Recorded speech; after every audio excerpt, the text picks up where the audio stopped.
Hi friends, ఈరోజు కర్బూజా juice చేద్దాం అనుకుంటున్నాను. సమ్మర్ వచ్చేసింది కదండి, కర్బూజాలు బయట బాగా దొరుకుతాయి. అసలు ఈ జ్యూస్ నిజంగా చాలా బాగుంటుందండి.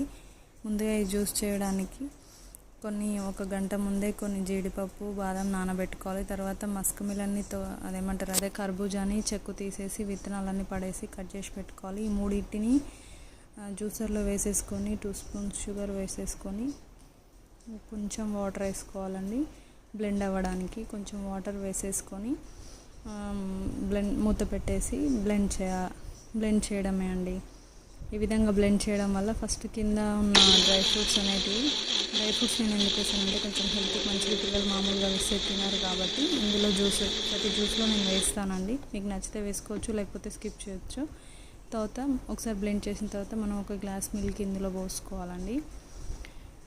ఒక గ్లాస్ మిల్క్ పోసుకున్న తర్వాత మళ్ళీ ఒకసారి బ్లెండ్ చేసేస్తే మనకి కర్బూజా జ్యూస్ అనేది రెడీ అయిపోయినట్టే అండి. ఈ విధంగా ఒకసారి బ్లెండ్ చేస్తే కర్బూజా జ్యూస్ అనేది మనకు రెడీ అయిపోతుందండి. దీన్ని గ్లాస్లోకి పోసుకోవడమే అండి. మీకు ఈ వీడియో నచ్చితే లైక్ చేయండి. ఏమైనా మిస్టేక్స్ ఉంటే కామెంట్ రూపంలో తెలియజేయండి. సమ్మర్లో ఇది బెస్ట్ జ్యూస్ అండి. Thank you.